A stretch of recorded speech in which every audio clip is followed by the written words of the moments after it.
It's the Platinum at 1989. It's going to be my review for the TNA Live first shot at the new quote-unquote Monday Night Wars, whatever you want to call it. Now, overall, I think it was a very, very good show full of great stuff, segments. Basically, yeah. Though, so yeah, alright, let's start it off. Hulk Hogan comes out and announces that the main event, which we thought was going to be the main event, is going to be actually the first match of the night. So that got me excited right away.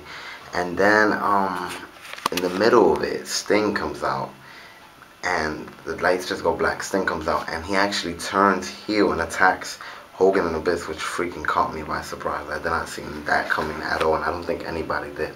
I was just fucking shocked.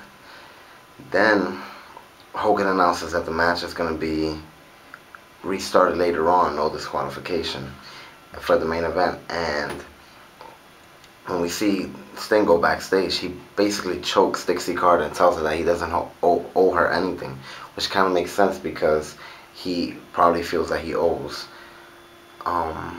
Ric Flair everything, so he won't, hit his mentor, blah blah blah. Either way, then we see I can't remember what happened in what order. Basically, then we see X Division Madness, which is a three-way for the X title between Doug Williams, Daniels, and Kazarian. And Eric Bischoff comes out and basically announces that Shannon Moore is gonna face Doug Williams at the pay-per-view. Now, this match was commercial free and it was just non-stop action. It was a great match, especially for free TV. And then at the end, yeah, Shannon Moore came out and attacked Doug Williams.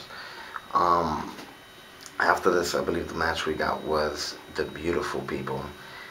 Now, Beautiful People versus Sarita and Taylor versus Angelina and Tara for the apparently vacant tag titles, which I knew they had to do something with it since Hamada is now by herself and Khan left, but they explained it like that they didn't defend it for 30 days or something. I thought that was just a little weird, and it wasn't made clear enough before the match for me. Either way, Beautiful People win, which the title was pretty much created for them, and I think they've been better recently. I don't see them holding it for long, but I can't really see, that title really has almost no use at the moment, unfortunately. Like I said before, I can't remember what order. Next we had the Sting match, Sting versus the Mystery Person, which turned out to be Rob Van Dam. And Sting basically jobbed to RVD. I think it was fucking priceless. Of course, I would have wanted to see more from Rob Van Dam, but we'll see that in the coming months, hopefully, if he stays around that long. Either way, I was just marking out, and then the Sting's reaction, he was just so upset and beating the shit out of Rob Van Dam for so many minutes straight. And then Hogan came out, and it's kind of vintage, whatever you want to call it, to see Hogan and Sting face to face after all these years. Then after that long segment, eventually, once again, I don't know which order certain things came. I think we got the in-ring segment with Hall and Sean Walman and Nash and Eric Young. I actually thought this was going to be a match because the way Scott Hall made it sound. I submitted that as news for WrestleZone and they posted it. But it turned out to be a one-on-one match between Eric Young and Sean Walman, which was a good short match, and Eric Young was put over with the power driver, which I was surprised to see that he's still going to be doing the move since he's kind of a face now.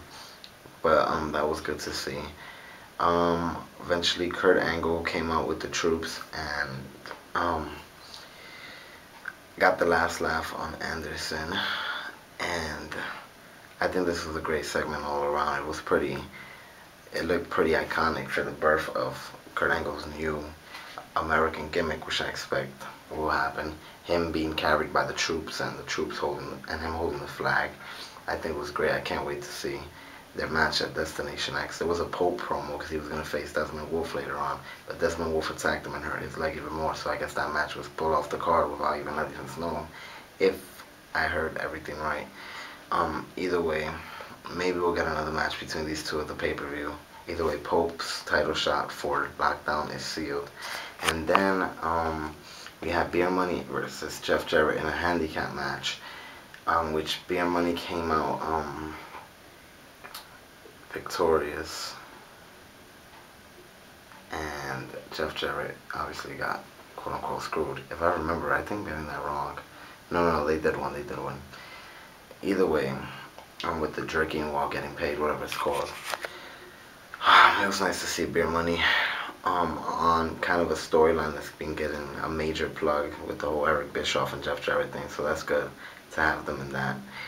And Jeff Jarrett was kind of mad at them because they're kind of original, so they're heel again, which I think they're amazing heels. I think they're great as faces, but I think they're amazing heels. And last but not least, we got the main event, and it delivered in my opinion because these guys weren't. Actually, Abyss and AJ got less ring time than Ric Flair and Hulk Hogan, which a lot of people thought it was just going to be, Hogan coming in for the finish or something to that effect. So I think it really created a nice highlight for TNA with Abyss and Hulk Hogan doing the same exact posture and the distance and that. And I know everybody in the Impact Zone must have been marking out. And then at the end, after the match, after they won, they were attacked by Desmond Wolfe, which then drew out the Pope and then drew out Jeff Hardy. And this is what really upset me. Spike TV cuts away from the fucking beautiful Swanton bomb that was probably like a second away. Ugh. Then I cut to the post show and we saw appearances by a couple people. Blah, blah, blah. Either way, I think it was a great, great, great show. Best Impact in a while.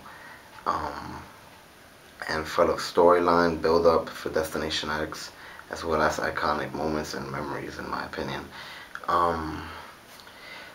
Destination X, we got Abyss versus AJ, which Lockdown 2005 was amazing. Maybe this will lead to a three-way with the Pope, Abyss, and AJ. I don't know. We'll see what happens there. We got Outsiders versus Hall and Eric Young. Kurt Angle versus Mr. Anderson. Motor City Machine Guns and Ultimate X versus Generation Me, which is going to be fucking crazy. And Shannon Moore versus Doug Williams. Card sounds so stacked already. Now, I don't know how this is going to happen moving forward, because there was a lot of times today that they didn't cut two commercials for a while. They don't usually do that on Impact, so I think next Impact we're going to see even more commercials, and it's going to kind of hurt the flow of things, and then the week after we're going to see another live show again. But either way, I'm very excited for the future of TNA, especially the near future. Destination X is looking great. Just hasn't had a lot of build-up with actually announcing the match and plugging the pay-per-view, but the matches that are on there have each gotten a good amount of build-up, and the matches that haven't got a good enough amount of build-up should deliver in the ring regardless. Either way, great step for TNA. I really wonder what the ratings are going to be, and I really don't want to take a guess either, because it could be anything. We never know. We could get a 1.5 again, we could get a 1.1. We could get a 2.0. You really never know. Either way, I didn't watch Raw, so I can't say that TNA was a better show. But I really did enjoy TNA. It was just flat out fucking awesome in my opinion. And it's setting the seeds for so many things, as well as continuing storylines that were already in place. They could only go up from here. I was marking out for the whole Ric Flair entrance, him wearing the robe.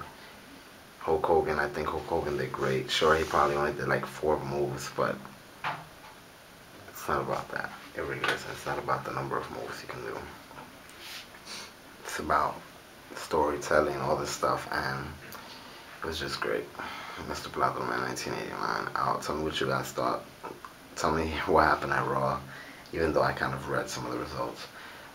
But give me your experience. And next week with Austin, I think it's going to be harder to, get fans drawn to TNA. I still plan to watch TNA and plan to watch the replay of Austin. But yeah, peace, Mr. Platinum-Man 1989.